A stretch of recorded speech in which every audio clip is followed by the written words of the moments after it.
Good morning and welcome to everyone. I know many people have travelled long distances, especially the regional agribusiness team and those from WA, South Australia, across the whole BPB business. So just a couple of housekeeping matters if you could. Well, firstly, the best housekeeping point is my name's Jeff Wern, and I'm the leader of regional agribusiness, and I've had the delight of flying in late last night from Moree. I was with Shelley on the plane, so she's absolutely excited to be here. Where are you, Shelley? Somewhere? Shelley, welcome. So a few housekeeping matters if I could. So if you could just turn your mobile phones off, it's always the trap to ensure we get that. In terms of an event of emergency, you're going to hear a sound which is a beep beep sound, which alerts us that we may need to in fact evacuate. The beep beep will then be followed by a whoop whoop sound. That's probably the best I can do at the whoop whoop sound. And then we'll have some floor wardens with lovely hats which will show us to evacuate the building. Today's launch is being filmed, and that's for the benefit of colleagues that are actually offshore on annual leave and that can't actually attend this part of the launch. So a formal welcome to everyone. It gives me great pleasure to be part of the launch of the program. And within BPB, Business and Private Bank, we are committed to growing the talent and increasing the diversity mix within our business. BPB has been running this program, the My Mentor program, since 2011 with over 120 participants, so 120 women in BPB have participated in this program. And it's been an absolute success. I'd like to extend a very warm welcome to Graham Peterson, our Group Executive of Business and Private Bank, who's our sponsor for the program. In addition, David Craig is also the EXCO co-sponsor of Gender Diversity. I'd also like to a warm welcome to Maureen Frank. Maureen. Now, Maureen Frank is Australian preeminent expert on gender diversity and women advancement. She's recognised globally for her acumen, initiatives and best practices in this field. Maureen came to the world of gender diversity as a career as a senior executive. She was the head of mergers and acquisitions at Aon Corporation. So welcome, Maureen. We also have some guest speakers here from Business and Private Bank. We have Sue Furlong, who will get up and talk as a My Mentor alumni. So welcome, Sue. Damien Otto, all the way from Fremantle in WA. Damien's here with us. Will be a member of our, who is a member of our Mastering Gender Leadership alumni, and he will join us at a panel discussion a little bit later on. And also Claire Roberts, who's our General Manager for Local Business Banking, will be joining us later in the morning, and she will share her experience and also her career journey after 10 years within the Commonwealth Bank. So look, let's get us started this morning. And if please put your hands together and join me in welcome Graham Peterson. Thanks.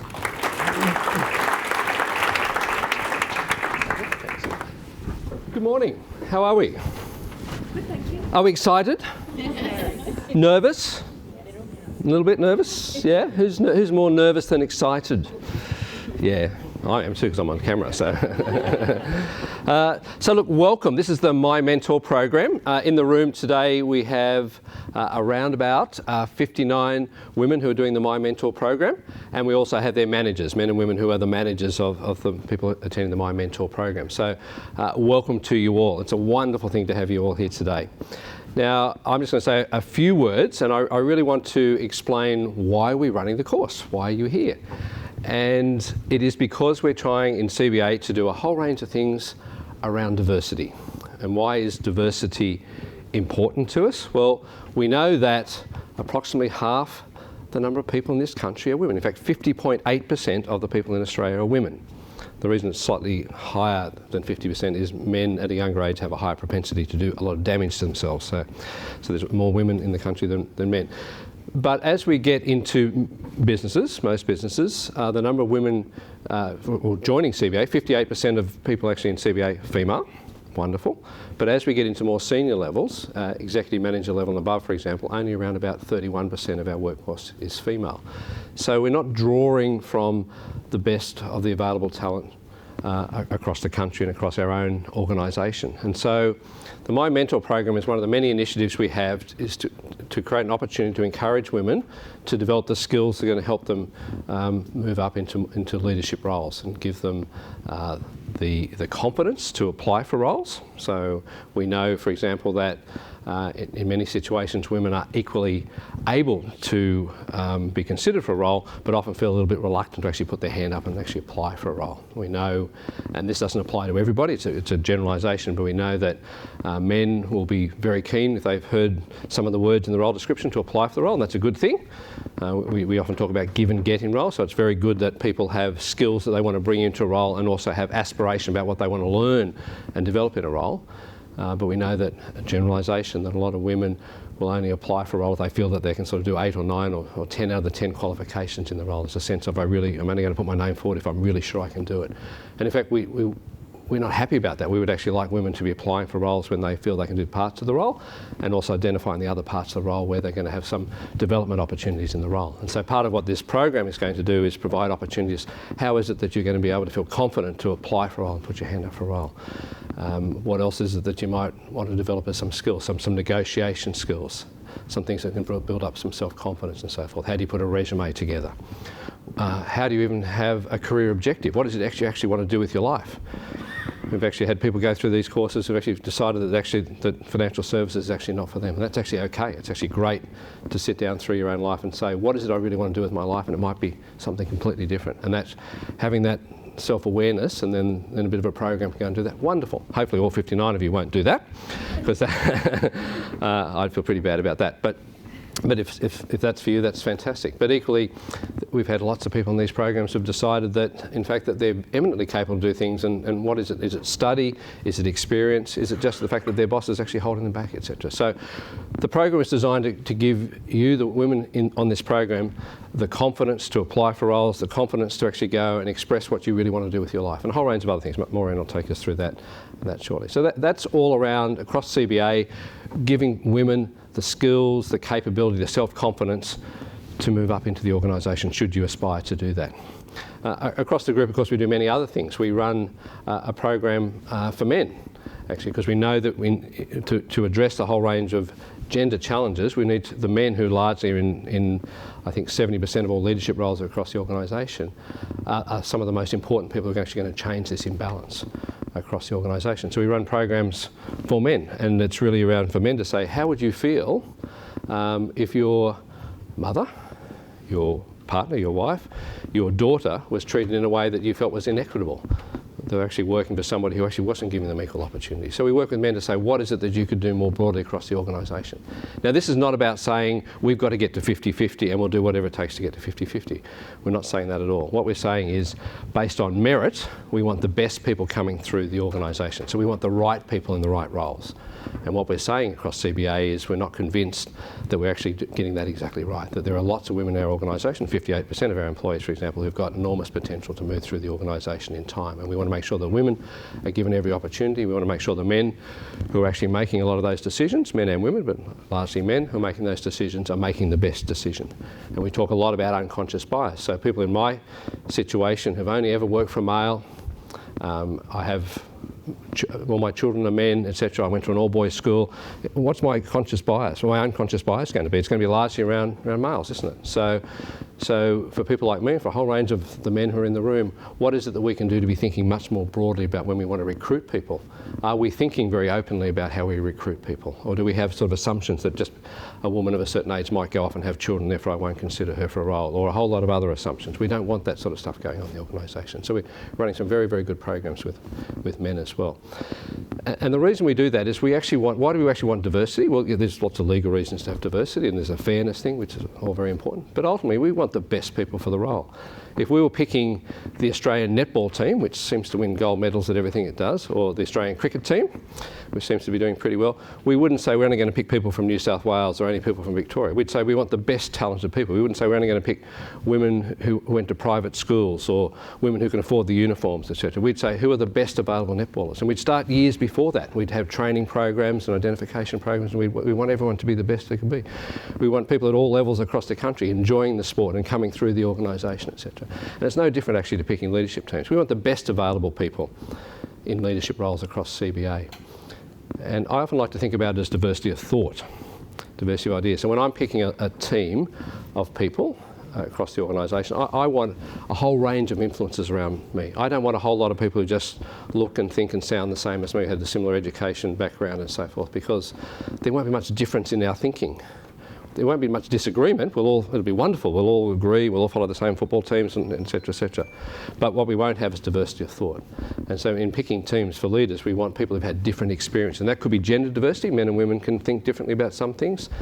We know that in things like financial services, 70 or 80% of purchasing decisions, at least in our consumer markets, are made by women, for example. So if you've got an all-male leadership team, then we're missing out on some of the insights around one of the purchasing decisions, for example. So gender diversity is very important on leadership teams, as is the degree of ethnicity. People have got different cultural backgrounds. We know that 27% of Australian citizens were not born in this country. And if you go up to their parent level, one or both of those parents, that's 45% of people were not born in this country, Australian citizens. So ethnicity, cultural diversity is really important as well in terms of getting diversity of thought in leadership teams. So it's very important for CBA, it's very important to our board, for me, for Ian, for Jeff and his team, to have diversity of thought across our leadership teams. So part of the reason you're here today is to create an opportunity to have that degree of diversity. That's all I'm going to say. I'm going to hand back to Jeff. Welcome again. I hope you really, really enjoy the program. Thank you. Excellent. Thanks, Graham. Fantastic. Appreciate those insights, Graham. All right, I'd now like to welcome Maureen Frank. What I've not told you about Maureen is that she also won the Telstra Business Women Award in 2004 after becoming a BRW Rising Star in 2005 because of her achievements in the corporate world. Maureen decided it was time to become actively involved in making change happen. And Maureen is the creator and voice of the My Mentor program, so we'll hear a lot about her in the weeks ahead. And the author of the best-selling book, You Go Girlfriend, and you do have a copy as a gift on your tables. Please join me. Welcome, Maureen. Thank you. Thank you, Jeff. And I was just saying to Maura, my Irish friend, that I'm wearing green today because I forgot that yesterday was St Patrick's Day. So I'm very, very pleased to see there's a couple of greens in the audience as well. Welcome. It's so fantastic to be here, and doesn't the room look absolutely beautiful and CBA themed? So where's Jen sitting? Jen Paleth has done an amazing job in setting up this room and is even wearing yellow. So I think she's done an awesome job. I've had to move the lovely cupcakes away from myself though, because I know that I might just dive in.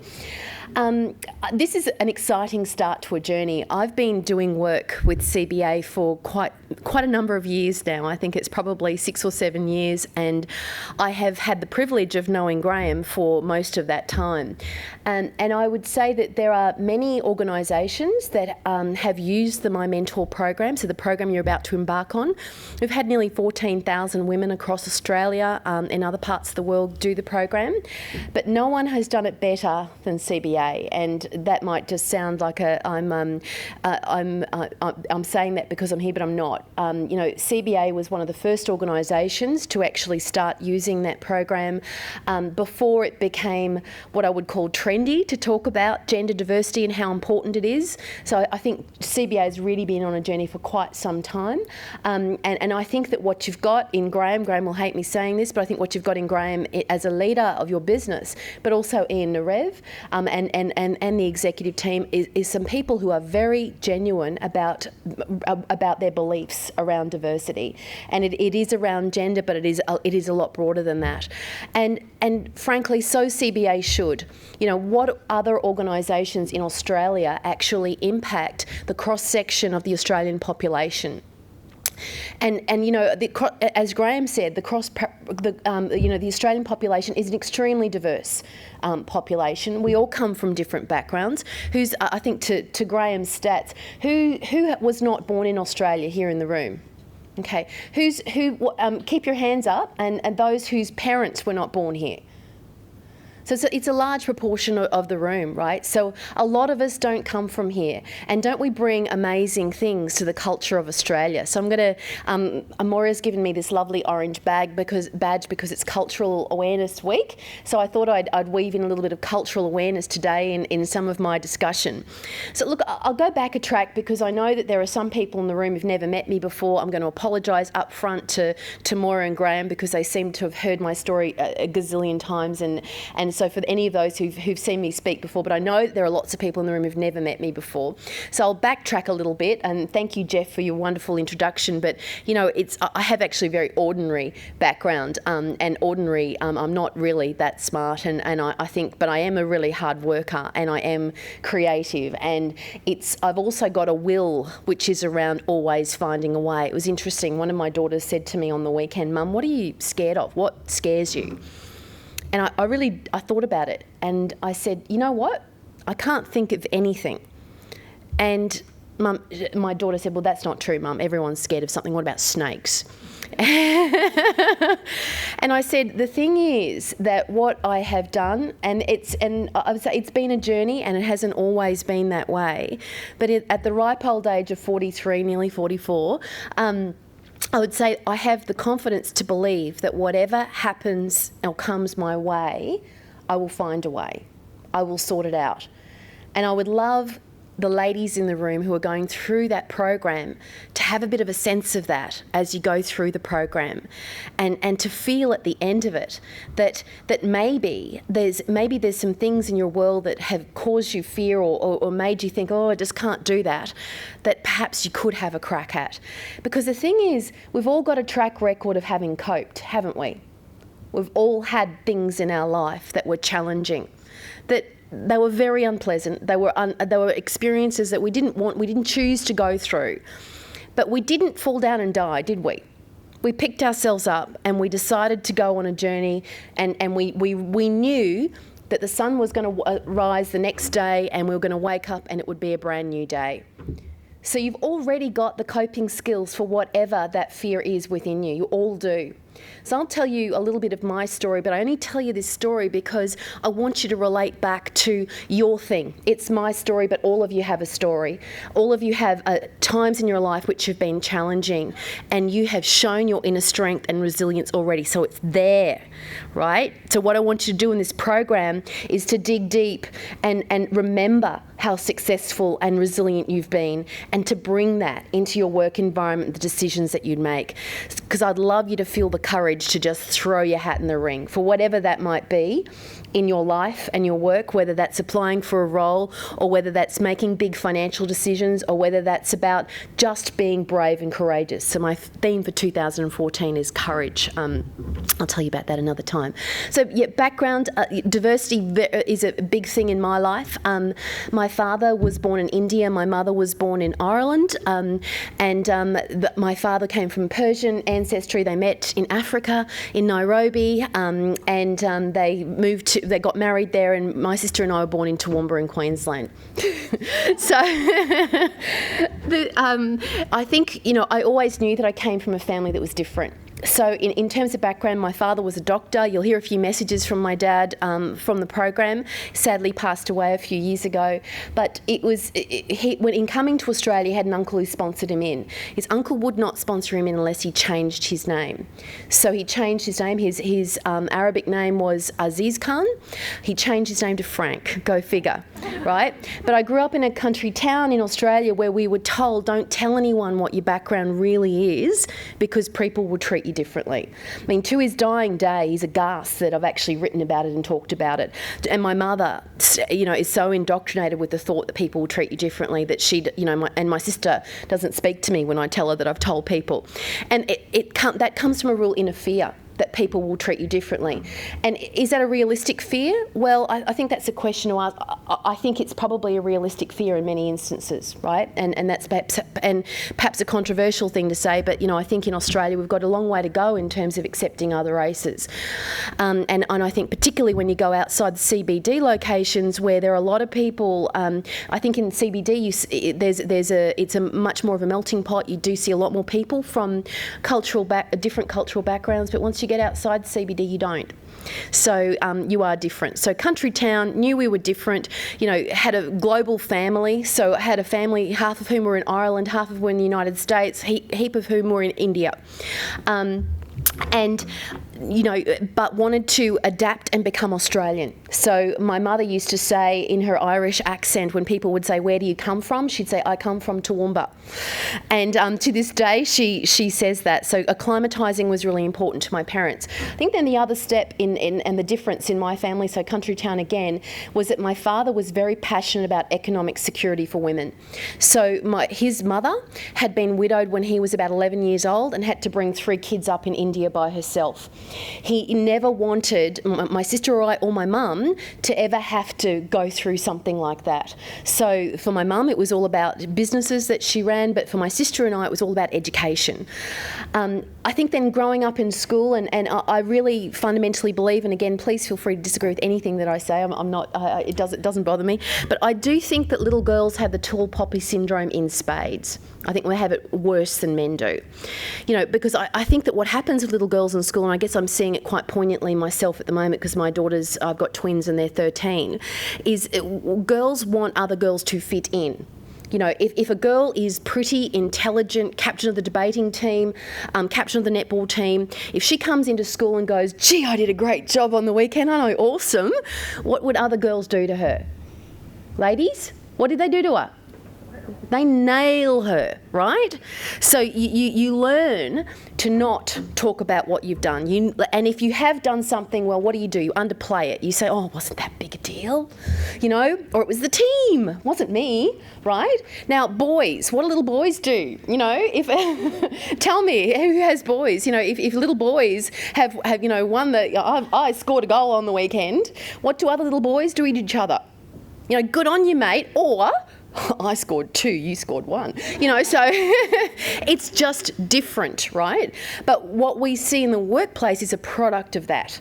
It was interesting. The girls had a birthday party last year, and they said, "Oh, Mum, did you see what Sarah Smith did and Amy Stewart did?" And I'm like, I don't know who these people are because all the little girls dressed the same. They wore the same outfits. They had the same shorts on. They had the same T-shirts on. They had their hair done the same way. So that whole notion of being the same as everyone else to fit in was just so obvious, and it was. And I think that's where some of our problems lie, to be honest. So anyway, I guess, for me, I was very aware of that. So I spent a lot of my time in my teenage years trying to fit in. And, I was smart, but I wanted to hide it. My sister, on the other hand, who's a couple of years older than me, she didn't want to be... I wanted to also be popular. I didn't want to be a nerd. I wanted people to like me. And girls that's really important for women, isn't it? Likability is really important. So, I remember topping a maths exam. So I did math science at school, and it was co-ed environment in grade 11 and 12, and I remember all the boys said, were asking each other, "What did you get? What did you get? What did you get?" And no one asked me. And I thought that was a huge success. I've hidden enough so people don't know that I'm actually smart, right? So and I think then you've got to adapt out of that. And, I guess I've probably had a few life circumstances that have pushed me out of that. But so I would love you to get that earlier. So for me, it's probably taken till I've been in my 30s and my 40s to feel that way, to feel like I don't need to hide anymore, which is really liberating. It's really liberating. You feel like you can be yourself, but because it's actually really hard to hide and be something that you're not. Right? You have to pretend a lot, and that takes an awful lot of energy, doesn't it? So I guess for me, I actually managed to get through school. I was a bit rebellious because, again, I wanted to be popular. When I came to the age of 16, my sister dutifully went off to university to do medicine, and I said to my parents, "I'm going to be an actress. I don't care what you say, I'm going to be an actress." And they very, very cleverly said, "Yes, that's fine, but you have to go to the local institute and you have to live at home. Or you can do something academic and go to Queensland University." So I decided that I didn't want to live at home anymore and I better do something academic. So, but I was still with my rebellious hat on. So all of my family are in health and medicine, and I decided I would be a lawyer for two reasons. Number one, it was the qualification most like acting, and number two, it was it was so far removed from medicine, and I was still doing something different to everyone else in my family. I guess, and for me, I managed to get through that. Joined a national law firm in Brisbane, and really found that I did not like being a lawyer. I wasn't very good at it, so don't ever hold it against me that I'm a lawyer. And it was because and to me, I felt really down, right? Because I felt like I was being boxed in this. You are a lawyer, and these are the things that you can do. And I knew intuitively there were a whole lot of other things that I could do, but I didn't know how to get there. Didn't know how to get someone to recognise that. So I guess for me, I'm actually an introvert. I mean, a lot of people disagree with me. I've probably trained myself not to be. So you will see that I tend to have very close one-on-one relationships with people. I don't love big groups. So the thought of going out and networking for me was something I felt really uncomfortable with. But I found that I therefore, at an early age, developed my networking style, which is, yes, I can go to an event, I can meet people. What I will tend to do is go and have one-on-one meetings with people, because I really like to get to know people and understand what makes them tick. And I think that's where you build solid relationships that are real, right? Which are not just about business, which are about the whole person. And I think that is magic in a business context, but also a personal context. I found a group that was setting up a startup business in the insurance industry. Had a high-profile board. Thought, great, ticks a lot of boxes. I can learn a lot of things. Jumped in an operational role running that business, and found that I finally took flight. That I loved my role. It was wanted to, without not clock watching, wanting to work 24/7 because I loved what I was doing. I then moved to London with that organisation and set them up there. And then by default, with some issues, the company had to close down. The guy who had recruited me in the first place absconded with funds. So I then took another leap, right? So I went to work for an American multinational company because I was safe and secure at that point was quite important to me. And they were introducing a new area of insurance into the European market, which was mergers and acquisitions. So effectively that was client-facing, risks on big private equity and investment banking transactions. And again, loved it, found that but again had a very relationship-orientated process and way of going about doing it. But then I went on an awesome part of my journey. So in 2000 I had my twin girls, Celine and Georgia. And look, it was a pretty difficult time. So it was a time when I really didn't get a lot of the joy that I perhaps was hoping for out of having two babies, because I was really stressed in that it was very, very apparent that I would probably become a single mother. So I think in having been brought up with a dad who's so passionate about financial security, I just couldn't fathom how I was going to afford to support two kids.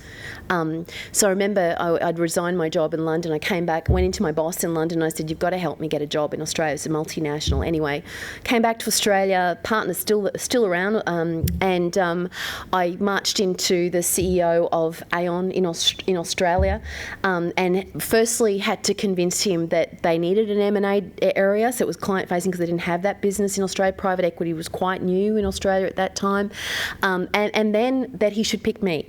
And it was one of those things where I think Peter Harmer was a CEO at the time, and I look at that man and I think the faith that he placed in me was quite unbelievable, really, because if I had sat in front of many people, all of those unconscious biases that Graham talked about would have probably smacked a lot of people in the face, because here I was, the single mother with twins, and I lived in Brisbane. And I didn't know anything about the Australian market. Now, most CEOs would probably go, "Oh, she's just too big a risk." But I had a CEO who decided to take a punt on me. And I think for me, that was all I needed, because I was so determined to make sure that my daughters are well supported. Then I think another spanner in the works. So yes, I became a single mum. I moved down to Sydney from Brisbane and became head of mergers and acquisitions for Aon. One of my daughters was also diagnosed in that period of time with cerebral cerebral palsy. So I had another financial driver, right? So for me, I wanted Celine to have the best medical treatment available in this country. I'm sure if you went to Sydney Children's Hospital, they would still remember me. I was the maniac who used to go in and say, right, no, I don't care if she's too young to have this experimental treatment. My daughter is having it. I remember sitting in a doctor's office once and saying, I'm not moving until you sign that form. And it was, it was that, I would call it bloody-minded determination, but I think for us as women, we can do that when we're doing it for someone else, right? So for me, I was doing it for my kids, so I was quite determined that they were not going to suffer because of my own personal circumstances. Anyway, built a business over a period of time. In the midst of that, that beautiful CEO, Peter Hammer, agreed to let me move back to Brisbane, and I commuted to Sydney with my team and what have you down here. Would you believe, the year I moved back to Brisbane, my business revenue-wise doubled in size.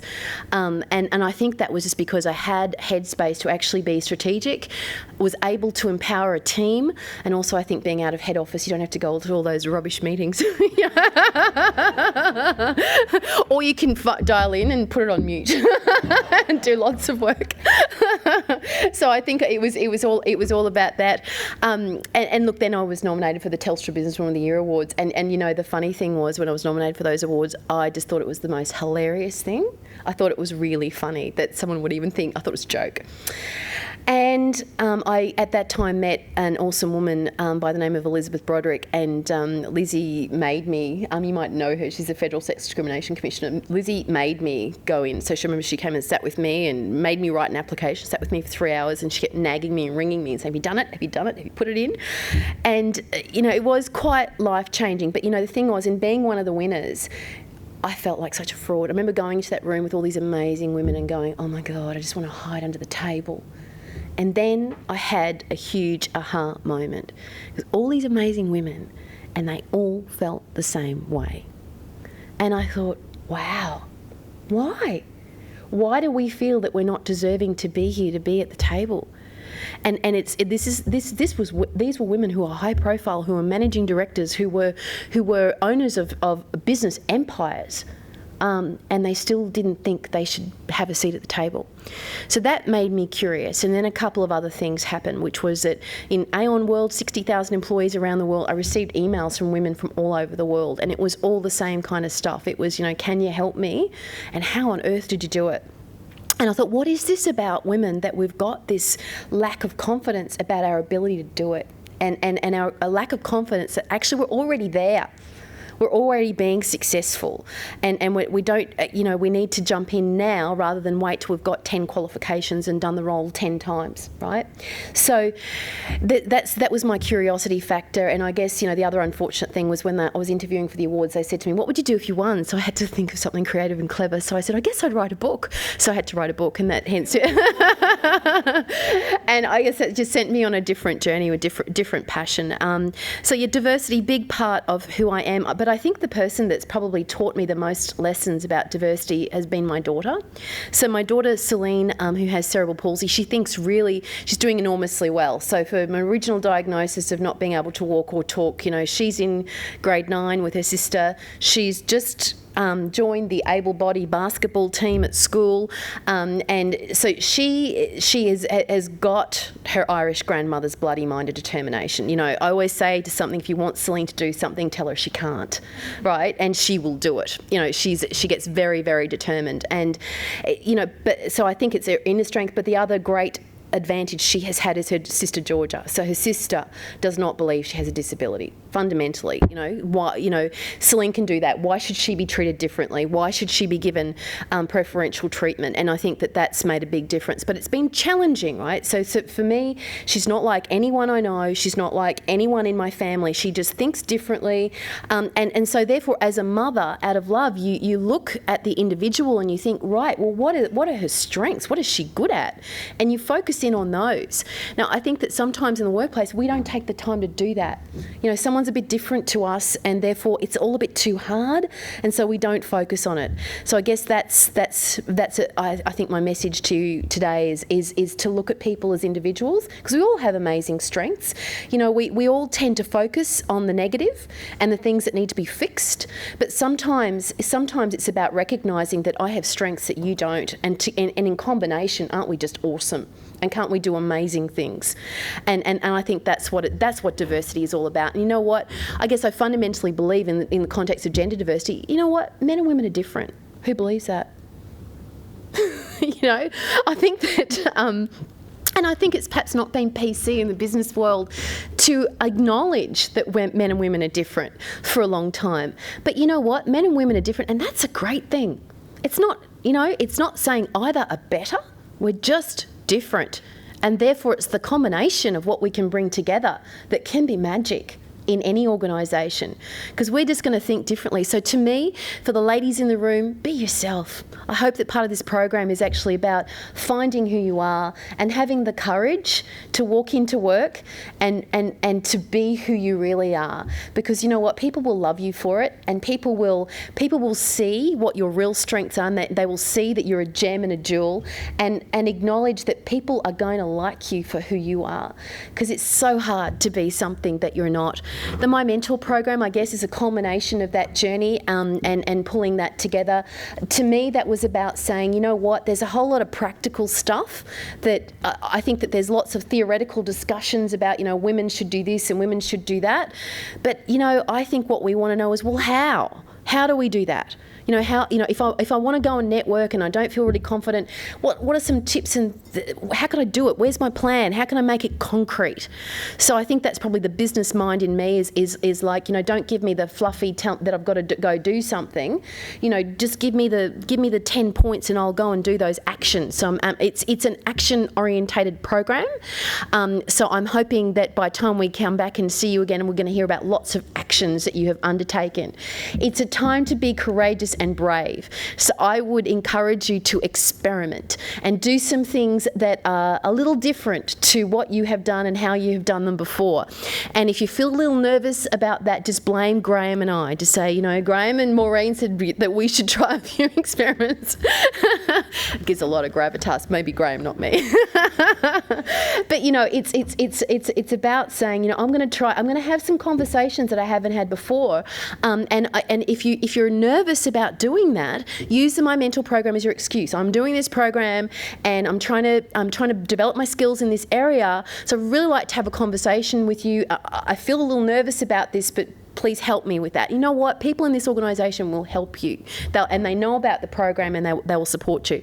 So I think I've probably gone past my time. So I'm just going to end with a few tips, because given that we're all about cultural diversity, and also because Paul Moira and Graham have had to hear my story so often, I like to always add something new in, so just to keep them on their toes. So cultural diversity. So I want to talk to you about inspirational woman in my world, who is a culturally diverse woman and a very diverse and amazing woman. So my father and his siblings were brought up in India. So my father and his brother were both doctors and did their undergraduate in India, and both moved to the UK. Their sister, my Auntie Doris, stayed on in India.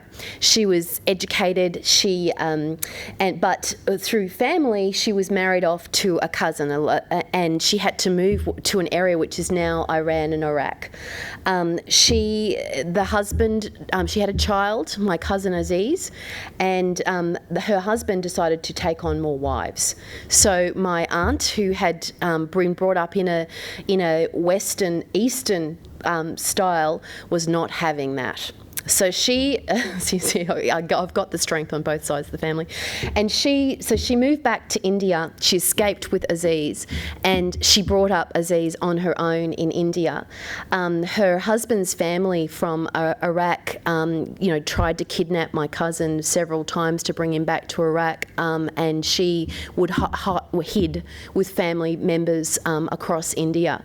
She was an incredibly powerful and strong woman. So my family family, we are related to the Aga Khan. So I'm not sure whether you've heard of the Aga Khan, but there are Ismailis, which is a form of Islam. So she became very engaged in the Ismaili community, and they looked after her. And because she was, one of the Aga Khan's cousins, she gained a lot of respect in relation to that. So what are some of the things, my blessed Auntie Doris, one of the strongest women I know, her son Aziz managed to get through dentistry, now lives in the United States with his family. And that side of my family is Islamic.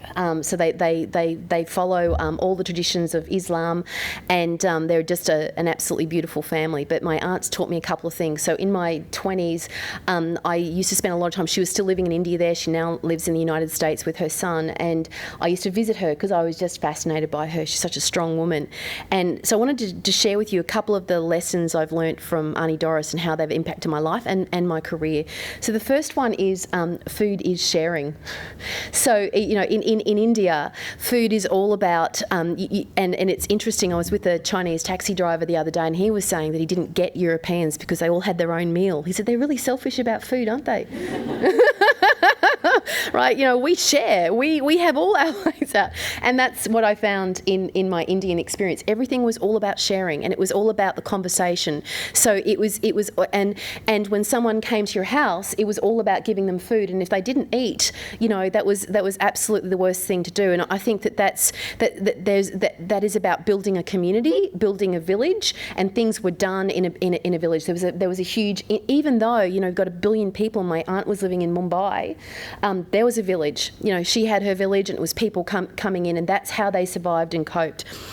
The other one was pride and confidence. She had an enormous level of pride. So you'd think that a woman who'd been in India and had been a single mum would have suffered quite a bit, but she kind of took the attitude of, I don't care.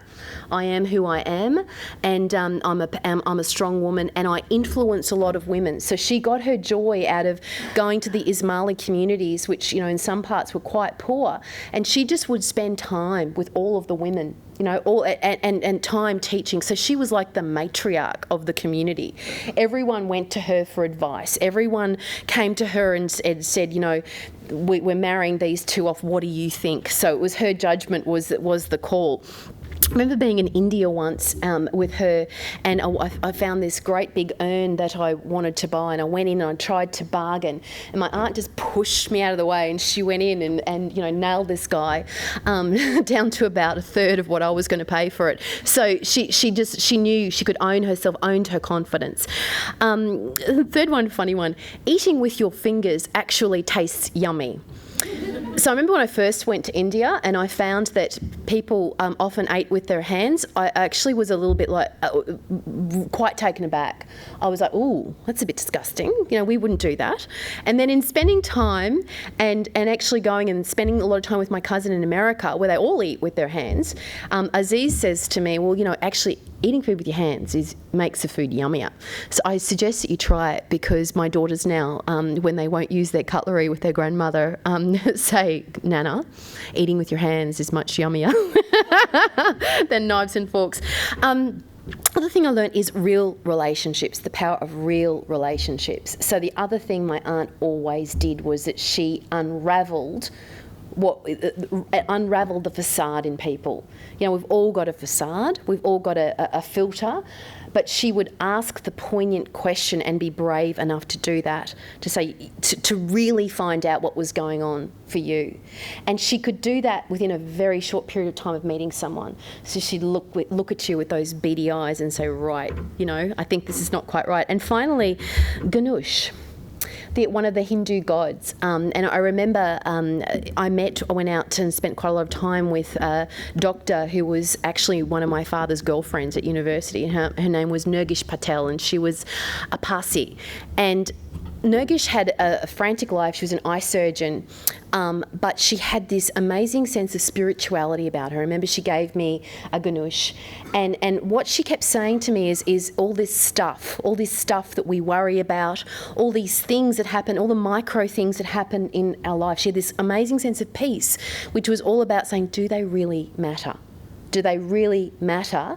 as much as we put them. So she said, you hold the skanoosh and you take it home, and every time you are getting upset about silly little things that really don't matter, you remember me, and you remember that they're really just not important. So I think that those are some awesome messages from my Indian Persian background, and shall I say that I'll leave a story for another day, but I have an equally powerful Irish great aunt who is also 92 and still rides her push bike in Dublin. So thank you very much. Thank you. Thank you, Maureen. Definitely not ordinary, but very inspirational, so thank you for that. We will get some opportunity later on when we have our panel session to ask Maureen more questions, so please use that time. Look, I'd like to now introduce Sue Furlong from CFS, and she is a My Mentor alumni, and she's going to give her own experience on her journey through this program. So welcome, Sue. Thank you.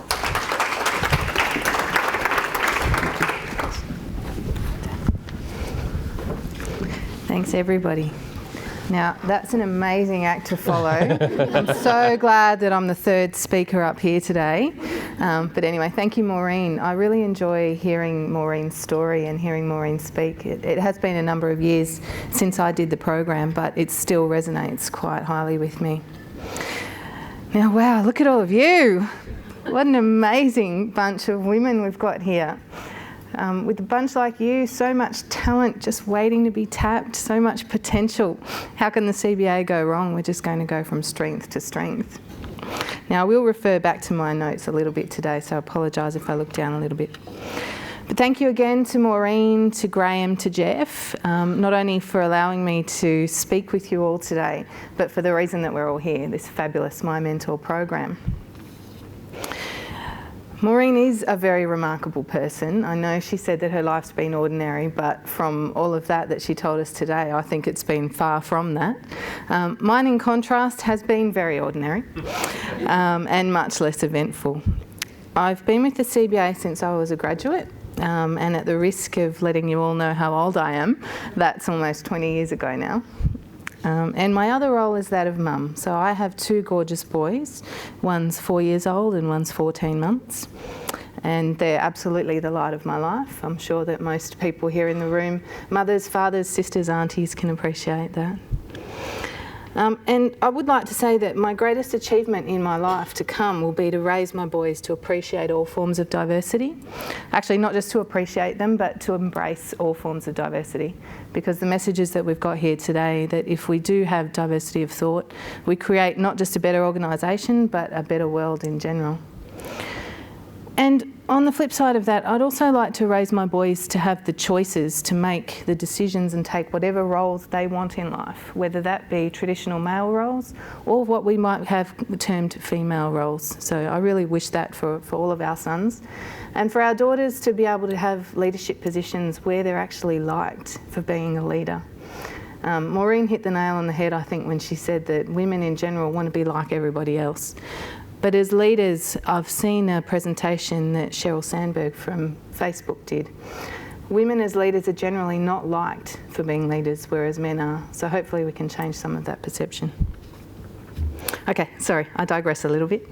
Back to my corporate life. When I tell most people that I've been with the organisation for such a long time, they look quite surprised, perhaps because I look so young and youthful.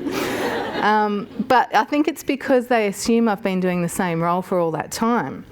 But it's actually quite different. With an amazing organisation like Commonwealth Bank, there's so much opportunity right at our fingertips. There are so many roles that we can all explore and pursue if that's what we want to do. So during my career, I've spent some time in risk management. I started there as a graduate. I went into finance and private banking. I spent quite a while in institutional banking, and now where I am in business and private banking in corporate financial services. So as Jeff mentioned, I'm currently an executive manager in CFS's Sydney CBD team. I lead a team of 5 relationship executives and a team of around 17 in total. And we're diversified in terms of the industries that we manage, but we do have some specialisation in professional services and in retail. And I've got no doubt that completing this program has helped me advance or take the step into a leadership role. It encouraged me very much to get out of my comfort zone. Prior to completing the program, I was a high-performing relationship executive, if I do say so myself, but hopefully Jeff will vouch for me on that one. I was very comfortable. I was in a rhythm with my team. I knew my clients inside and out. I was comfortable with our products and processes, and I was achieving very good results. Sounds fantastic, right? No, actually it sounds quite boring. I was not at all stretched, and when I thought about it, my role offered me no more real challenge. I'd achieved everything that I could probably achieve in that role, and I was ready to move on. But still I stayed where I was because I felt that I didn't have the right skills to lead. I had not led a large team before, and I was fearful of leading a team of what were currently my peers. But I have been very lucky in my career to have had some great mentors, both male and female. And I believe that the guidance of mentors, the people that have gone before us, is just absolutely invaluable. They're honest appraisals, and they provide objective opinions as well as guidance. And I think that mentors for women are particularly important because generally we need a little bit of a push, or in my case maybe a bit of a shove, into the direction of leadership. So that leads me to the first thing that I learnt from the program. Well, I actually learnt many things from the program, and you'll take many things out of it as well. But there are three that resonated mostly with me. You'll find that others may resonate with you, but these were the ones for me. So the three things are taking risks and don't apologise for it. Get noticed, so be seen and network, and the importance of your own personal brand. So the first one I'll go through is taking risks because that's the one that was the biggest challenge for me. And I will use some generalisations in the examples I give, but please bear with me a little bit. I'd like to see a show of hands. It might be the theme for the day. How many of us here think that you're ready for the next role right now? Oh my goodness, I was anticipating 10%. I reckon we've probably got about 2, and one of those is a guy, so good. Now I can tell you if we were full of a room of men, we'd get at least 75% of those guys putting their hands up. And why do you think that is? I think Maureen touched on it. But as women, we feel like we need to be 100% ready for the next role. If we read a role description and there's 5 things that we need to 5 skills that we need to have, if we've got 4, we won't put our hand up because we don't have that 5th one, so we're not absolutely ready to go for that role. Men, on the other hand, if he has 1 of those skills, he can learn the other 4 on the job. He'll put his hands up and he'll say, pick me, pick me, pick me, which is a good way to be. Part of my role now is recruitment, and I see it in that role constantly. And to be honest, as a leader, I need to temper my own inbuilt behaviours around that point.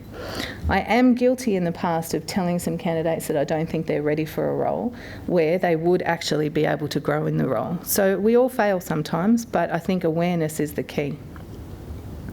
And because of this program now, I'm very conscious of this in recruiting and in my own career.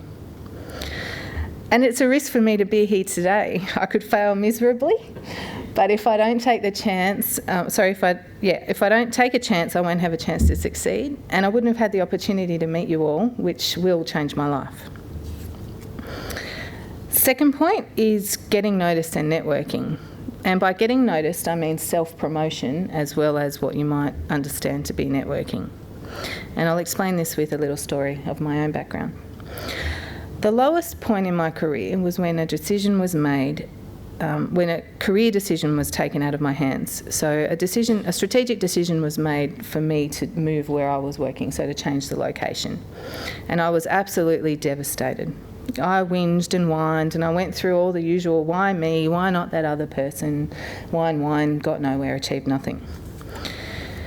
But when I thought about it, I came to the realisation that this hadn't been done to me.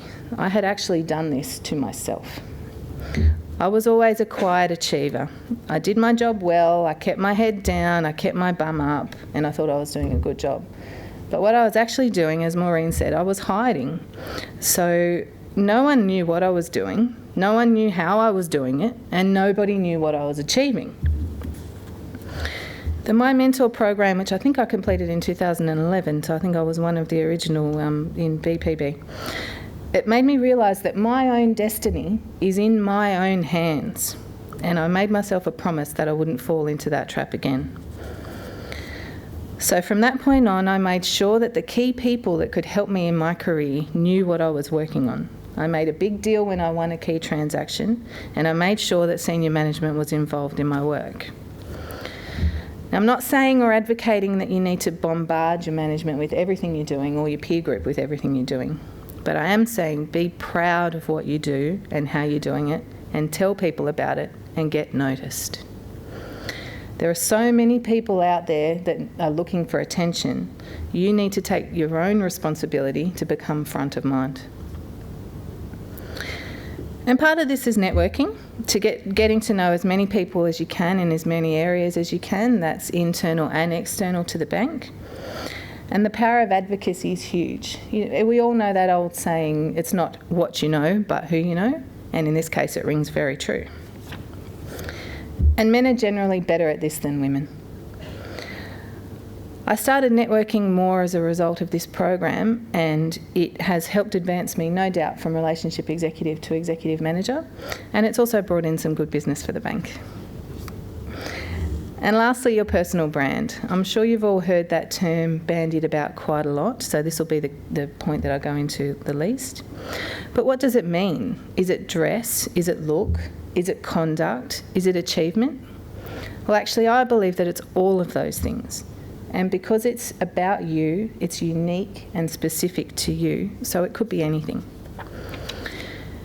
It's key in your career, along with taking risks in networking, to build your own personal brand. Every interaction you have, whether it's being with clients, with friends and family, or any people you meet, you're actually selling yourself to these people. A big part of your personal brand is your reputation. What do you stand for? Are you trustworthy? Who are you? And how do you build your personal brand? There are many, many ways you can do that, and you'll learn some of them through the program, so I won't go into it any further today.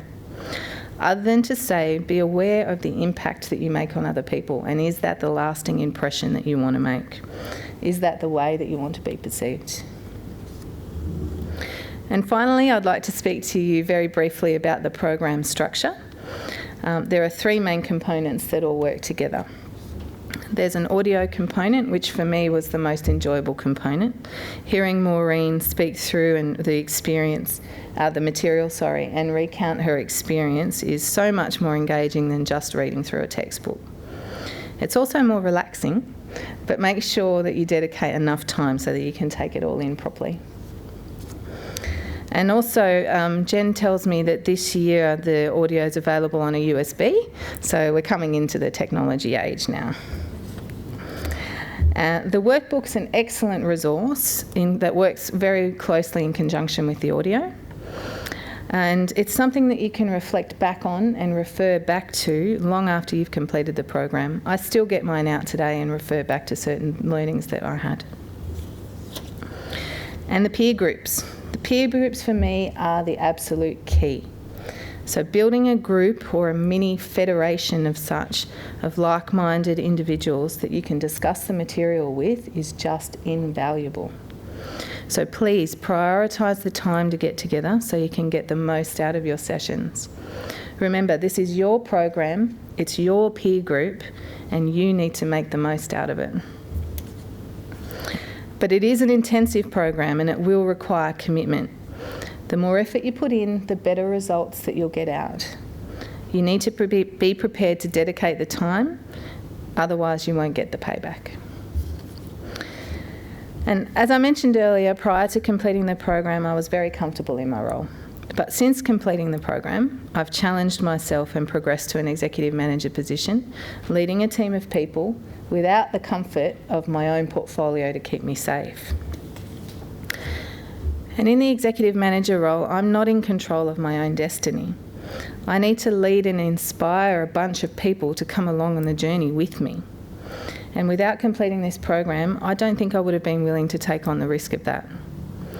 But it's actually turned into a much more exciting and much more satisfying experience. So, in closing, my challenge to you is to grasp this opportunity with both of your hands and learn from it as much as you can. But don't stop at that. You need to implement the changes. You will slip up, like I said, we all do. But this program gives you the opportunity to catch yourself in those moments and have the confidence in yourself to go for it. And lastly, if anybody would like to speak to me throughout the program, please feel free, just pick up the phone, give me a call anytime. Thank you very much.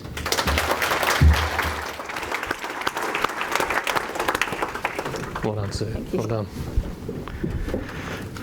Well done, Sue. I did have the pleasure of Sue in my team for many, many years. And it wasn't a shove, that's not fair. Yeah. No, I think Sue's quiet, intelligent, and she really did earn the right of, she would have been in the top 5 to 10 relationship executives in CFS across the country, and recognise for us as a leadership team of someone that we want to invest in. So fantastic. Thanks for your insight, Sue. It was wonderful, first class. All right, we've now got the opportunity in our peer groups, as Sue talked about, and the peer groups within your own tables over the next sort of 10 to 15 minutes. Might have to catch up a little bit of time, perhaps 10 minutes, to really think about how you're going to operate as a team, the roles, responsibilities, etc. So over that next 10 minutes, as we get prepared for our panel session, if you could sort of talk together, work together. On your tables will be a manager that understands or can assist in the discussion around that table to coordinate yourselves. In addition, there should be some information on your tables to work through also. So I look forward to that discussion, and we'll be back in, as I say, 10 or so minutes for our panel. Thank you.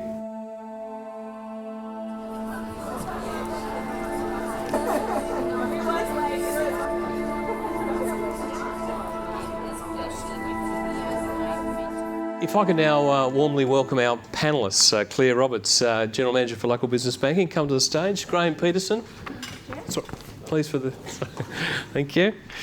Damien Otto, I've also had Maureen Frank, and also Sue Furlong, who we've heard from today. Excellent. Hopefully everyone's got some really tough questions for the panellists. All right. Well, welcome. I might just start off maybe just talking to Claire, if I could. Claire, Is this like a debate? Yeah, I know. I feel what's happening is like the great divide. Excellent. Claire, maybe you want to give a bit of background on your own career journey with the Commonwealth Bank over the last 10 years. Yeah, absolutely. I'm delighted to, Jeff. And isn't this a fantastic room? I walked in and thought, doesn't it look wonderful? And I love seeing the flowers and all the great cakes that everyone's digging into. So apologies I couldn't be here from the start this morning. A little bit about me. Very similar, I think, in terms of Sue. I've been with the CBA probably for more than 12 years, so quite a while, and often get similar reactions like, wow, how can you work for the same organisation for that long? But it has been, or certainly feels like, a number of different careers. But very briefly, before I started my journey with CBA, I actually am still, and certainly started off as an accountant. I'm a chartered accountant, probably slightly dangerous now to be let loose on any accounts, but I had a sort of professional career with Ernst & Young and Pricewaterhouse. Fantastic opportunity to get out and about and learn a little bit about business. And that was both in Australia but also overseas. So I spent some time in London, and then decided in my sort of 20s that I had to take a few risks and be a little bit brave and not just stay in the world of chartered accounting. So I headed off to Eastern Europe, Ukraine and Georgia, and I worked in Eastern Europe for about 2.5 years. Amazing life experience as well as just professional experience, and really taught me to be able to think on my feet, be resilient, but also really appreciate what we have when you see countries and people going through enormous change. So again, my first risk. After that, I decided that I really wanted to do some extra study. Crazy, I know. But I also decided that I didn't want to do it while I was working. I'd gone through sort of chartered accounting, trying to work and study. But I also thought that I needed to be a little bit brave and not sort of come back to Australia and do it, or back to the UK where I had some friends. So I did my GMATs and headed off to America. I knew no one. I landed in Denver, Colorado, and knew absolutely no one, but I had an amazing time, met some great people, skied just a little bit, and did a Masters of Finance. But also a great experience to go through, I think, the US education system, and also be in a kind of classroom of postgraduate students where Americans are taught to speak up. So I really had to get used to, particularly in a university environment, being much more confident about, putting my hand up. In Australia, considered a bit of a dag if you do that, or you ask too many questions. In the US, you can't be like that. So again, a great experience to probably push myself out of my comfort zones in a very different culture. My parents were very pleased when I decided to finally come back to Australia, and I came back to Sydney, where I met my husband. So that was a bit of a life-changing moment. And I joined Ernst & Young in corporate finance. So I did about sort of a couple of years, was a director of corporate finance, mainly doing financial services. And that's how I came in contact with the CBA. And had the opportunity to work here on secondment on a couple of things, and finally joined. So over the last 12 years, amazing career, I've probably done, I'm losing count, about 6 different roles, and they have been varied. I've done everything from business planning, finance, group procurement. I've visited the warehouses, logistics, risk, dealing with APRA, led a large operations team, probably up to around 1,000 people. Then a market sort of facing role in the insurance business. And now, very importantly, I'm in local business banking and loving it from about 6 months ago, and leading the New South Wales ACT team. So that's a little bit about me. Fantastic. Thank you, Claire, and welcome. Thank you. Damien, just to share a little bit about yourself. My role, 5 years into this organisation, and 5 happy years. More importantly though, this is my 3rd year running in terms of participating at this My Mentor launch, and firstly must I say that the MC just keeps getting better and better, so well done. There's a job in RAB for you somewhere, Damien. Yeah.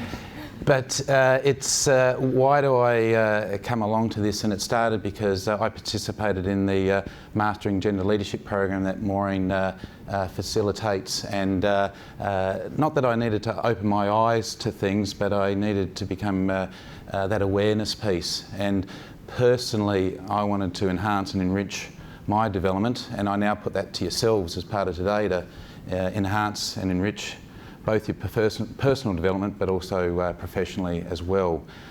So from that program, what I've taken away is, from a male perspective, also being courageous, from fundraising for the McGrath Foundation, walking around the Wacker ground fundraising wearing pink, but I'm okay with that as well in the context of doing that. So that was awareness for me in a different way.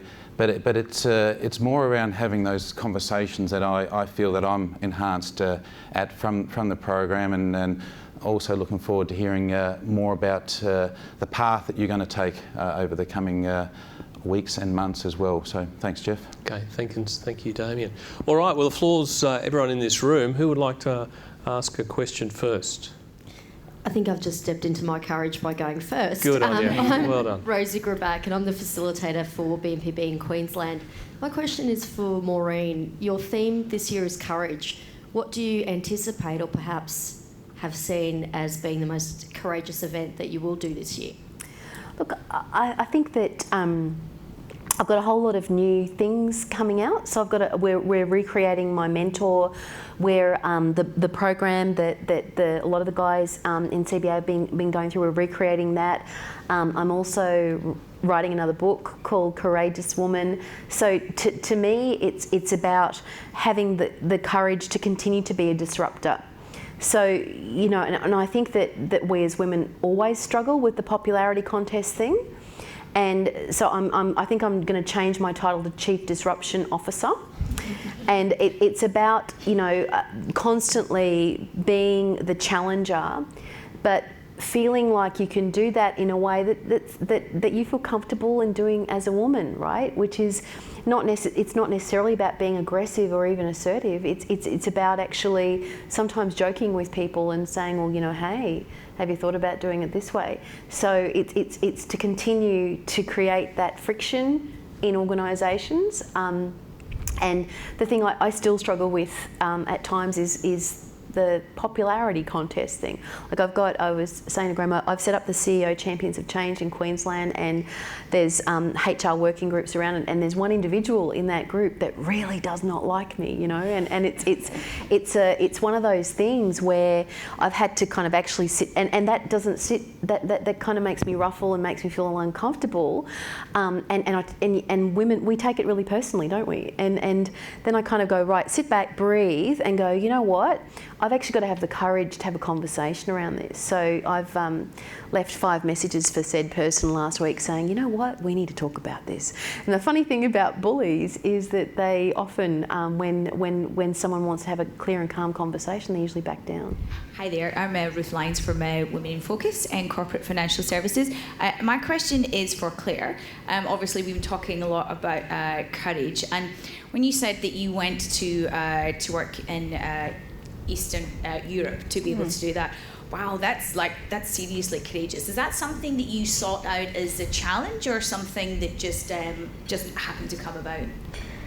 Yeah, look, I think there's also a bit of blinding courage in your 20s, isn't there? You don't sort of analyse things as much. But for me, from a career perspective, it was really an opportunity. I'd had the opportunity to work with a CEO of an oil and gas company that I helped work through a listing on the London Stock Exchange. And through that, he kind of said, you know what? Would you be interested in coming to work with us? And I thought, well, I know a little bit about oil and gas, not very much. I don't know that much about Eastern Europe, but why not? And for me, it was the person, and certainly it's been a theme through my choices.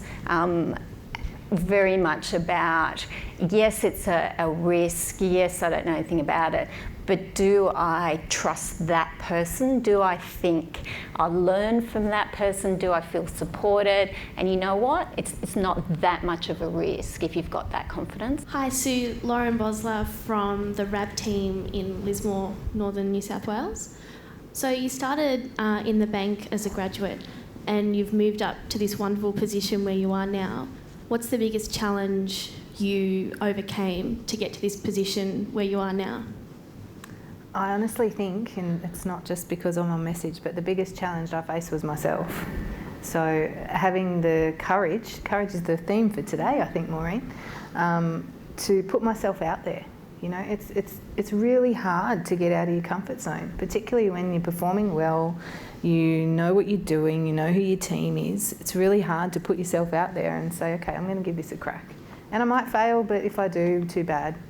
So it might sound cliche and on message, but honestly, the biggest obstacle I had was myself.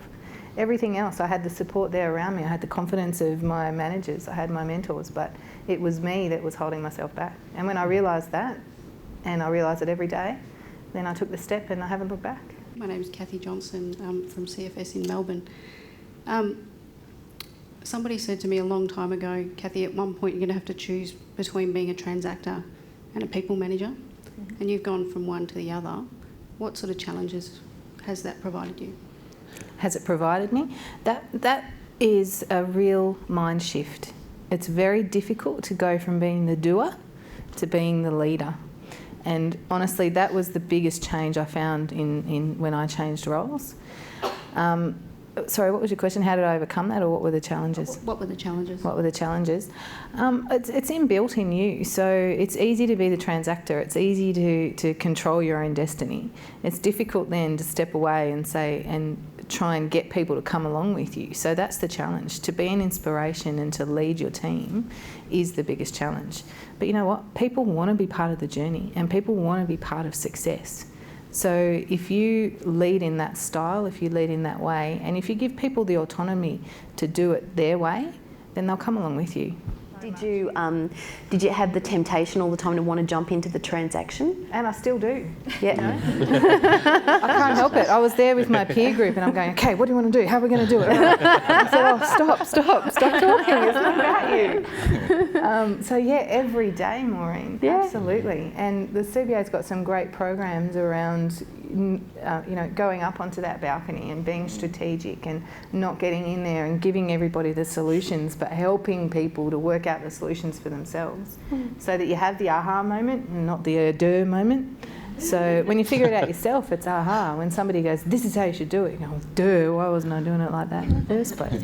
So yeah, absolutely, I still struggle with it, but now I'm conscious of it. I'm curious. So Graham, how did you make that jump? That's running the question. Yeah. From being a transactor to being a leader. Yeah, it's a really interesting thing to think about, because we promote people. Often, if you think about a contact centre or a branch or a business centre, we often promote the person who's best at doing the work, and we often don't think through that the next level up in our hierarchy is actually a totally different type of job, requiring totally different skills. And just because you're the best at doing something, you're not always going to be the best at actually leading other people to do things. And so being able to define the work differently, understanding the job is actually different. And I think for me, I was reasonably good at being able to put myself in other people's shoes. I really dislike being told how to do things all the time, and I felt then that as a leader, if I then started telling people how to do things, that was a real problem. So I've learned to define the work as sort of, I'm responsible for the what, the strategy or the what, but the people who work for me are responsible for the how things should be done. And I was able to eventually, through a lot of trial and error, work out that my job was to provide big picture conversations to people about what was required, and then empower people in terms of the how and trust people to do it. And I think Sue explained it very well. It's quite scary. You feel like you've lost control. So I'm a very high attention to detail person. I found that very challenging, because I really wanted to be across everything, all the numbers, all the process, every day's activities. And if I wasn't, then there was a risk of failure. And yet I realised actually I was actually going to create failure. In fact, on occasion it did create failure, because I was actually constraining people. So I had to learn to trust that people would do things totally differently to me, in different time frame, in different ways, different quality, different hours of the day, and that was actually absolutely okay. It's actually part of unconscious bias and inclusive leadership, isn't it? It's actually about saying, because you kind of grow up with all these rigid thoughts that my way is the best way, and I know that will work, and letting go of that and saying, what? Someone else might do it a completely different way to me, but they might get a different result. It's scary though, letting go. But defining what's important, I think, is really good. Your earlier question was slightly different, because actually the challenge is, how do you make the decision?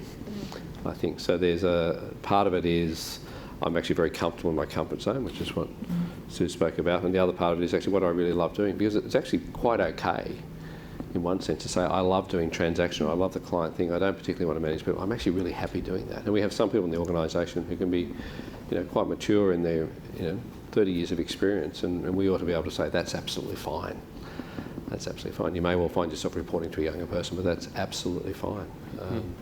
But I think often a person won't know whether they're going to really enjoy leadership or not until they actually give it a go. And I think sometimes the conversation with the person you're applying for a role with is actually, I'd like to try this, and then is there a safety net, which is to go back and, even in your own mind, you can go and become a relationship executive elsewhere, or I can actually try it.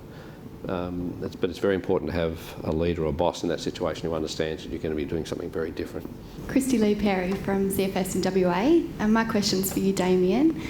Recently completing the Mastering Leadership, Gender Leadership program, what was the biggest takeaway from that, and what actions have you changed in your behaviours in your day-to-day operations? For me, it is back to that awareness piece of watching my language, watching my body language, knowing that we are different. So being proud that we are different is first point. But one of the techniques I certainly brought into my business very quickly was back to what we talked about before, that interviewing technique, not only having a female participate with myself at all interviews, but the exciting thing was, Maureen, you'll like this, sitting in interviewing a person for a relationship executive role, and they were starting to put themselves down, and it was a female, it wasn't Christy Lee, but it was a female, And I was actually the one that called it, not the fellow female leader interviewing that, hang on a minute, you're putting yourself down here, let's talk about your strengths. So I grasped that from the program, that awareness piece, but also having an alumni group around me that I can check in with as well. So it's not just that program, it's what I've taken from there since. So certainly that's helped me, and that person did get the role, by the way, and is participating in this program this period just on annual leave. So that's one thing I've taken away from me. The second one is sharing stories. So I don't stop talking about gender diversity in terms of being proud that it is existent, it is there, let's talk about it. So I've certainly brought storytelling to the forefront. And it made me too, Christy Lee, nominate for a recent program CFS is running a leadership immersion trip to India. I've just come back from a trip in February, and I wanted to go, and that's because I wanted to hear from females in the poorer community of India who don't have a lot of tools. Their needs are for basic materials, water, food, schools.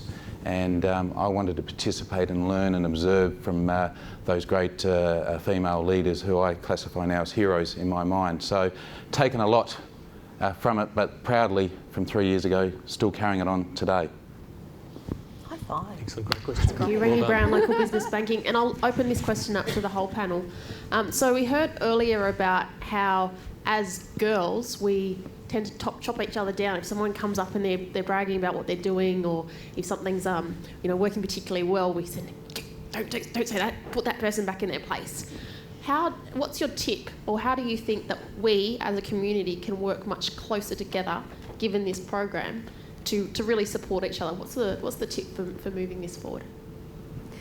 Look, I think that there's probably significant work that needs to be done with girls at school. If I'm looking at a macro perspective, and because I think that it's really important to change a bit of the education process around the thinking on some of that.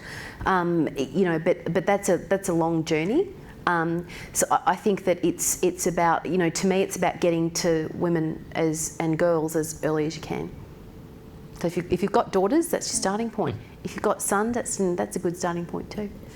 I think in the work environment, it's inviting people into the conversation. So again, generalisations, but in a lot of team meetings or get-togethers, extroverts will command the space, and introverts won't get an opportunity to go forward. They'll be thinking, and by the time they're getting ready to speak, the conversation will be moved on. So making a conscious effort, even as a peer of others in the room, to invite other people in the conversation.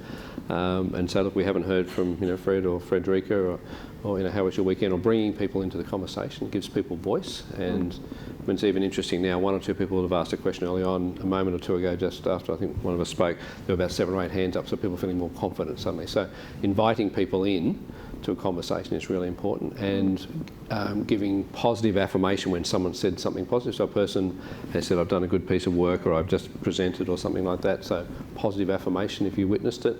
If somebody has gone out to a client, asking a person, how was your client busy? You've just won some new business. How did you win the business? What did you do? And the person goes, it was nothing. It's like this.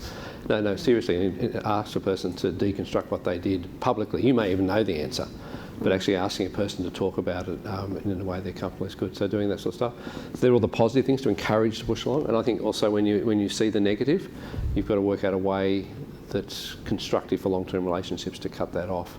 Damon gave an example of that sort of negative self-talk that we all have. Everyone has. I have it, other people have. Fear of failure and so forth. When you hear a person sort of go into that, I'll never be able to win that client, I'll never be able to helping a person sort of, calling it out as the negative self-talk and trying to turn that around. I think they're all the techniques that all of us can do. We don't have to be the boss to do it. We can do it with our friends, the people we like at work, our peers. And I think don't underestimate the power of what you've heard today. So you are already now conscious of that particular bias, whereas you might not have been before. So make the changes in your own life, and like I said, you will slip up, but catch yourself in the moment and recognise it. Yeah, and for me, I've got a 5-year-old daughter, so I am very conscious, I think, about you know, those skills very much early on and building that resilience. But for me, when I talk to the women in my team, more junior women, one of the things I really encourage is find a way to get comfortable with talking it up about yourself, not the team. Women, you know, often will talk about the team and everyone else is fabulous and all these other people helped me and I was super lucky and basically I had nothing to do with this, which is great and fantastic to give all of that positive recognition. But in there, you have to find a way to be comfortable to talk up about your role and your achievements and really check yourself when you're not doing it and think about how you do that the next time. I'll just add one final thing then, just goes back to storytelling.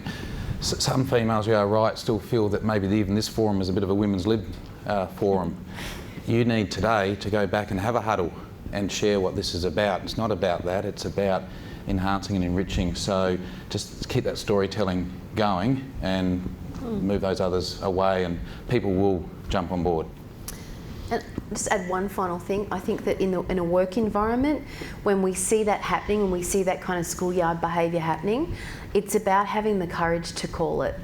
You know, so like if I look at my example from last week, you know, I hate conflict. I would run a million miles from it, but I also see that you've then got a role as a leader, and if you've got the courage of your conviction, to say, well, you know what you said about this woman or whatever, you know what, that's not on.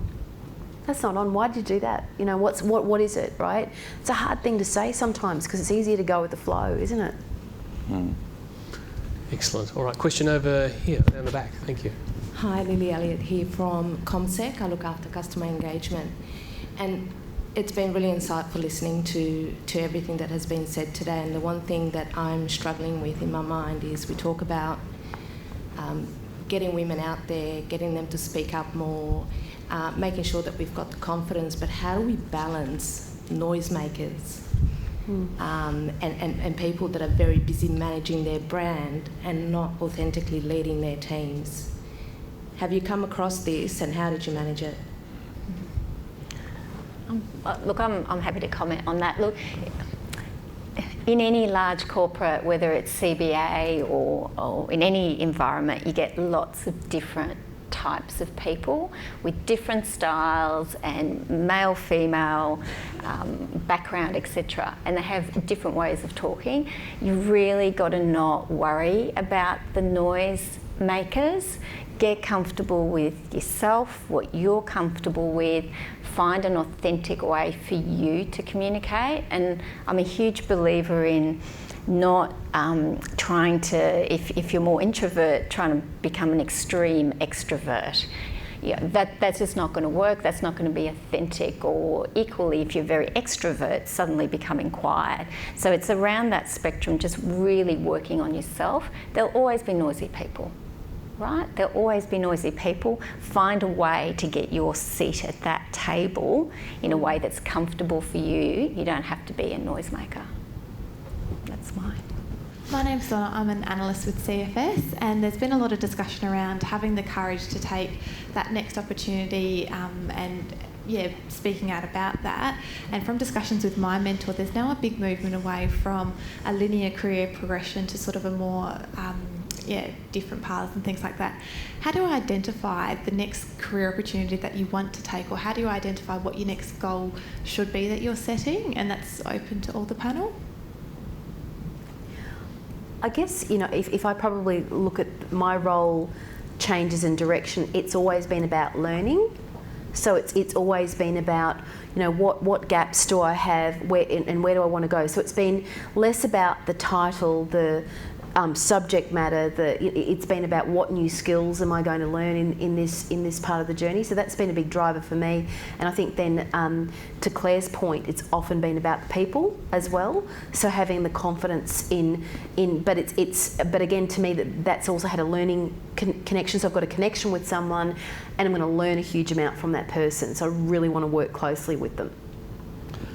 My suggestion would be to think a bit about what you enjoy doing and then what you're good at, and identify those as skills rather than think about particular roles. And I think if you identify that you like working with people, you like solving problems, you really like certainty, you love ambiguity, you like steady state operational process, or you like doing something different every day, etc. That once you can actually define that, that often describes the type of work that you like to do. I think that's the first thing to do. Picking a person to go and talk with is very good, and the right sort of boss is very good. And then getting out and talking to a whole range of people, the HR people and other people about the different types of roles that are out there, and trying to deconstruct roles not around title or process or geography, but into the types of things that you're actually required to do. It's good. And then trying to find, once you find something that you really think you would like to do, then try and work out what the gaps are, and then work out how in an interview you're going to explain to somebody why they're going to help you develop those skills while you're in the role. Hi, my name's Rhiannon Pritchard. I'm with CFS in Parramatta. One subject that hasn't really been touched on in a great detail today is how to manage work-life balance. Claire and Sue, I believe you both have young families, and Maureen, you did have a young family. How do you guys manage a heavy workload with family at home? I'll take it. I'm sure you'll add the comments. Look, it's tough, right? If I sat here and said it's smooth sailing, easy peasy, that's not the truth at all. It's tough, and it's challenging. I once heard someone say that particularly working mothers, but working parents, your mind's like LA airport, air traffic control. There's lots of stuff happening, and you're trying to land planes all over the place, and hopefully none crash, and very much that's what it is. So for me, look, in any one day, you're not going to get a perfect balance. You've just, between yourself, between family, between friends, between your children, between your partner, between your team, in any one day, it is not going to happen. For me, I do make choices about where and how I spend my time, what's important to me. I'm a really big scheduler. I schedule in. Sean's smiling over there, who works with me, but that really helps me. If I want to drop Hannah off at school, I make sure that's scheduled in. I like to pick her up at least once a week. I make sure that's scheduled in. I outsource, and I have an enormous amount of help for the things that I don't need to do myself, and I let go of those things. And that's a really big thing, and I try not to interfere, and I let go of those things and try and focus on the things that are important to me. But it's hard, and there's different trade-offs. And I couldn't agree more. It is tough. It's not easy, but you make a conscious choice that that's the way you want to go. I want to set a good example for my kids that women can be leaders in the workforce and can have a career just as satisfying as the fathers can have. But it is tough, if I come to work without a bit of Weet-Bix on me one day, that's a good day. There's some there, is there? Yeah, okay. Cami will understand. Cami and I are good friends from others group, so we're going through the same thing at the same time. But yeah, it's a lot about being very organised. You can fit a lot more in your day when you've only got a certain amount of time. I don't work long hours. I can't. I've got young kids in childcare, but when I'm here, I'm fully here. When I'm with them, I'm fully with them. And I don't sweat the small stuff. I've got a sink full of dishes at home that'll get sorted out when they get sorted out, because for me it's important to be here today, and tonight when I get home it's important to spend time with my kids. And when I get around to doing those dishes, or maybe my husband will do them. Delegation. Yeah, delegation's good too. So it's not easy, but you make a choice and you do whatever you can to make it work. Look, you've all been given a copy of my book. I actually wrote that book when my daughters were about 5, so when I was kind of in the thick of it. So you'll get those themes coming through. But the biggest thing I'd say to you is don't be afraid to invest in yourself. I think to Claire's point, getting people around you to help you do the things that you don't have to do. A lot of people say to me, but that means by the end of the week I'm not bringing home much money. Particularly when your children are young, invest in yourself, because you'll get the benefits of that later. And I look back and I think, you know, I went back to work full time when my daughters were nine months old, and I spent a lot of my salary on nannies and help and things to make my life easier, because it was, I just call it my investment in my sanity, right? But you know what? By the time they got to school, those investments were really worthwhile. Two very quick things. Learn to say no to a whole range of people. It's really, really important, and a lot of people are unable to or feel uncomfortable about saying no. You've got to learn to say no, and to say no, you've got to prioritise about what's right that you really want to do.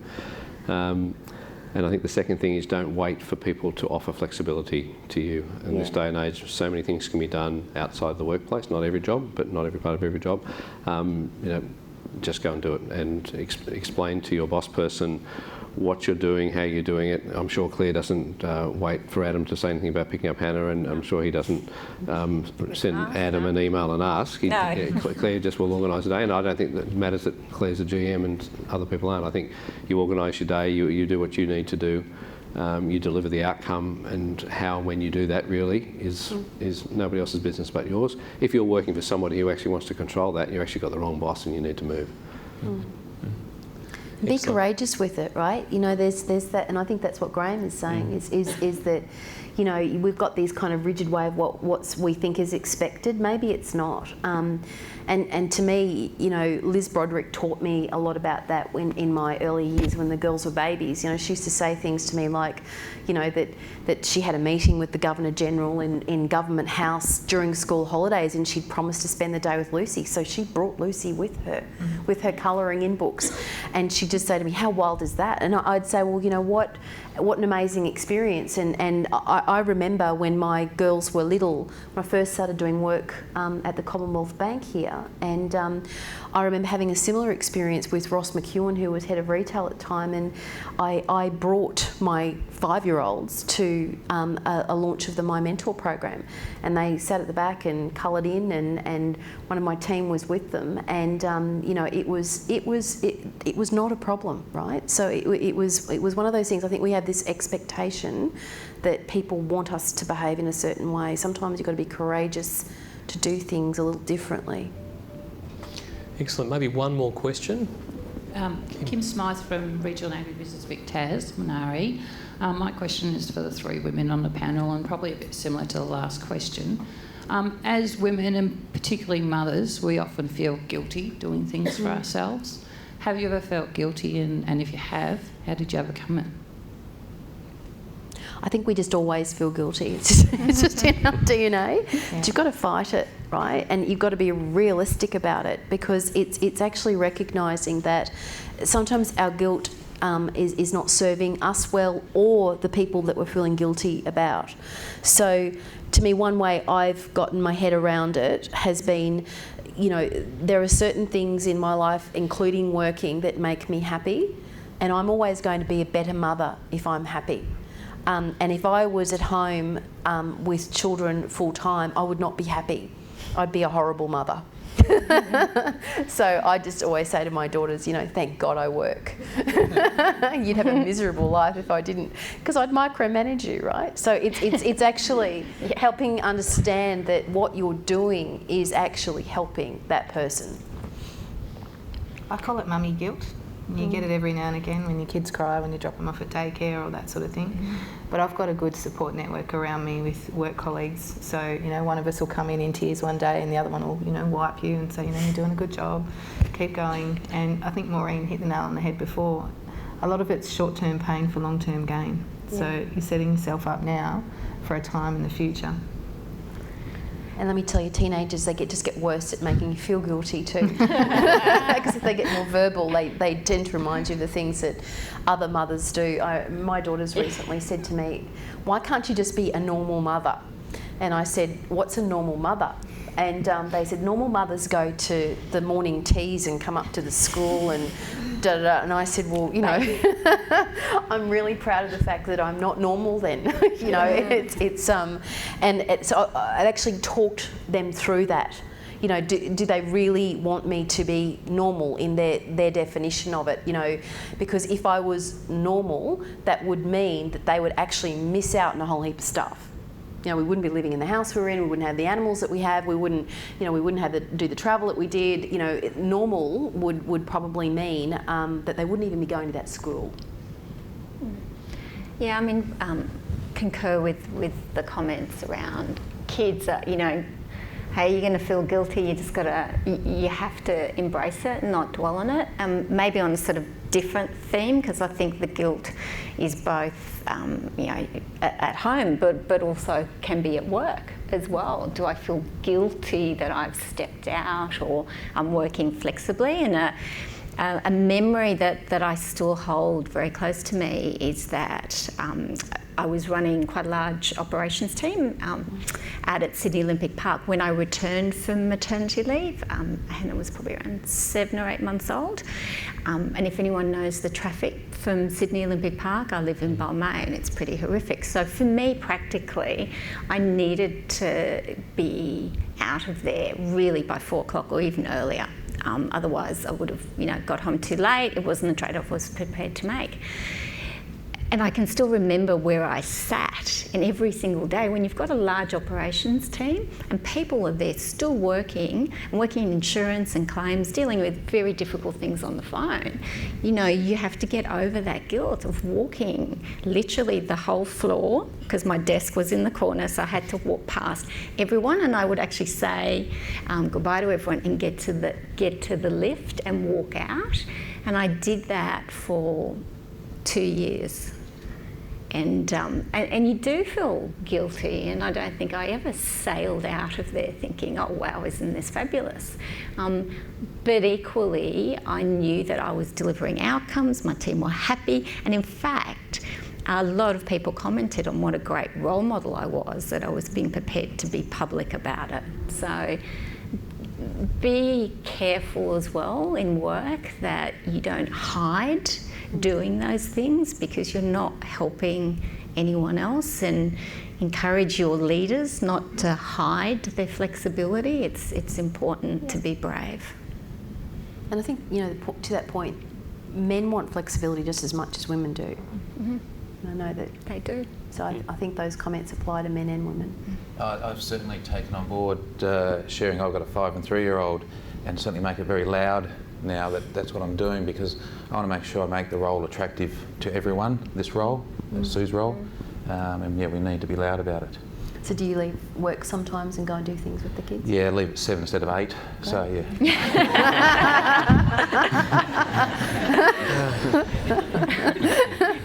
Thanks for that. Progress. All right, look, unless there's any absolute burning question, please join me in thanking all our panellists today. Thank you. Thank you. I'd also like to thank everyone. I thought the questions were courageous.